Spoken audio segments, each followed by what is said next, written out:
उलझने की कोशिश न कर, चलते वक्त के साथ तू भी चल, उसमें सिमटने की कोशिश न कर। तो दोस्तों, जैसा वक्त है, वक्त के साथ हमको चलना है, तैयारी करनी है। आज बेटा राजकुमार उसने जिज्ञासा की, चलिए घूमने चलते हैं। तो राजा और राजकुमार घूमने के लिए जाते हैं और सबसे पहले मंदिर में जाते हैं। वो भगवान के दरबार में जाते हैं तो देखते हैं भिखारी बैठा हुआ है, भीख मांग रहा है, भिक्षा मांग रहा है। तो राजकुमार ने पूछा कि आप क्यों मांगते हो? उन्होंने कहा मेरा परिवार का पालन पोषण इसी से होता है, तो ऊपर वाले ने मेरी तकदीर में लिख दिया है, तो मैं इसलिए भिक्षा मांगता हूँ। तो उन्होंने कहा कोई बात नहीं, बोले आज से आप भिक्षा नहीं मांगेंगे, मैं आपको ये कुछ असरतियाँ देता हूँ। तो उन्होंने थैली राजकुमार ने निकाली और उस भिखारी को दे दी। लेकिन इत्तेफाक की बात, वो अपने बारे में सोचता हुआ जा रहा था, उस थैली को लेकर के देखता हुआ कि मैं अमीर बन जाऊंगा, मकान बनवाऊंगा, ये करूंगा कि वो करूंगा। वो अपने बारे में सोच रहा था और बहुत प्रसन्न था। लेकिन एक लुटेरा आया और वो थैली उसकी छीन करके ले गया।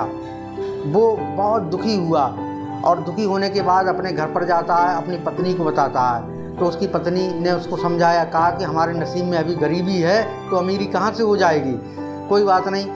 तो फिर वो अगले दिन मंदिर में बैठ जाता है। राजकुमार और राजा दोबारा फिर उस मंदिर में आते हैं और राजकुमार देखता है कि ये तो वही भिखारी जैसे हमने कल सोने की थैली दी थी।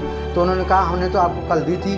तो भिखारी ने सारी कहानी उस राजकुमार को बताई। राजकुमार को दया आ गई तो उन्होंने क्या किया, एक अनमोल पत्थर दिया, माणिक पत्थर दिया, कहा इसे ले जाइए, आप जो चाहेंगे मांगेंगे इससे मिल जाएगा।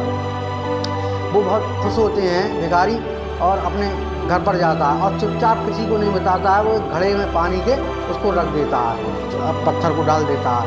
इत्तेफाक के बाद सो जाता है। उसकी पत्नी उठती है और घड़े से पानी लेने के लिए जाती है और जैसे ही घड़े से पानी जाती है और वो पानी जो उस तालाब में वो घड़ा जो है पिरोती है नीचे के लिए, तो वो माणिक गिर जाता है। फिर वो पुनः जब वापस आती है, उधर भिखारी की आंख खुल गई भिक्षुक की। तो वो कहता है कि मैं एक ऐसा पत्थर लेके आया हूँ जो अनमोल है, तुम्हारी गरीबी दूर हो जाएगी। तो पत्नी ने कहाँ है? बोले मैंने घड़े में रख दिया था।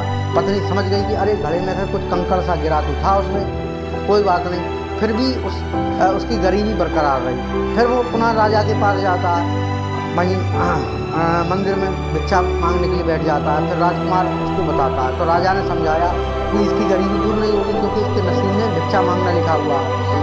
कोई बात नहीं। फिर भी राजा ने 2 सिक्के दे दिए, कहा इससे लेके अपना समझ जो कुछ कर। बस सोचता है कि अब 2 सिक्के से क्या होगा, मेरे घर का पालन पोषण भी नहीं होगा। फिर देखता है कि मछुआरा मछली पकड़ के एग्जाम में आते हैं।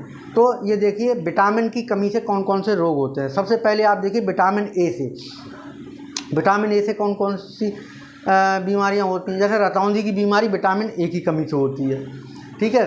संक्रमणों का खतरा बढ़ा रहता है, बहुत जल्दी बीमार हो जाता है व्यक्ति। जीरोथैलेमिया नाम की बीमारी होती है, आँखों की बीमारी होती है, यानी बहुत सारी बीमारी विटामिन ए की कमी से होती हैं दोस्तों। उसके बाद विटामिन बी1 से क्या होता है, बेरी नामक बीमारी होती है। तो बेरी बीमारी जो है बहुत खतरनाक बीमारी है। तो B1 से B2 की कमी से कौन सी होती है, विटामिन B2 से त्वचा का फटना, जैसे गाल फट जाते हैं, हाथ पैर फट जाते हैं, आंखें लाल हो जाती हैं, तो ये विटामिन B2 की कमी से होती है। उसके बाद विटामिन B3 की कमी से कौन सी होती है, पैलाग्रा, यानी त्वचा, दाद, खाज, खुजली, इस टाइप की बीमारियाँ होती हैं। ये 4D सिंड्रोम भी कहते हैं इसके लिए। इसके बाद अगला आता है विटामिन B5 की कमी से कौन सी बीमारियां होती हैं, विटामिन B5 की कमी से बाल सफ़ेद पड़ जाते हैं बहुत जल्दी और व्यक्ति की बुद्धि जो मंद बुद्धि का हो जाता है, दिमाग उसका काम नहीं करता। तो ये विटामिन B5 की कमी से होता है। इसी प्रकार आती विटामिन B6 की कमी से कौन सी बीमारी होती है, एनीमिया यानी त्वचा से संबंधित बीमारी, त्वचा रोग, त्वचा में बहुत सारे रोग लग जाते हैं, ये विटामिन B6 की कमी से होती है। इसी प्रकार आप विटामिन 7 की कमी से कौन सी बीमारी होती है, तो दोस्तों विटामिन B7 की कमी से लकवा, शरीर में दाग, बालों का गिरना ये विटामिन C7 की कमी से होते हैं। उसके बाद विटामिन B11 की कमी से कौन सी होती है, एनीमिया होती है, पेचिश का रोग होता है। B12 की कमी से एनीमिया होती है, पांडु रोग होता है। विटामिन C की कमी से कौन सी होती है, स्कर्वी, मसूड़ों का फूलना, मसूड़ों दांतों संबंधित बीमारियां जो है विटामिन C में हो जाती हैं।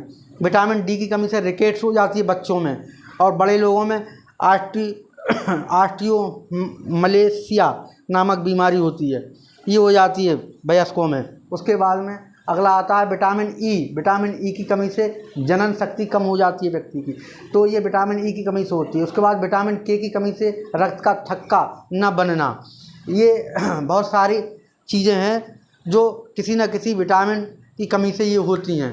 तो दोस्तों इनके बारे में हमको जानकारी होनी चाहिए, और हम लगे रहेंगे, प्रयास करते रहेंगे, मेहनत करते रहेंगे और सब्सक्राइब करते रहेंगे।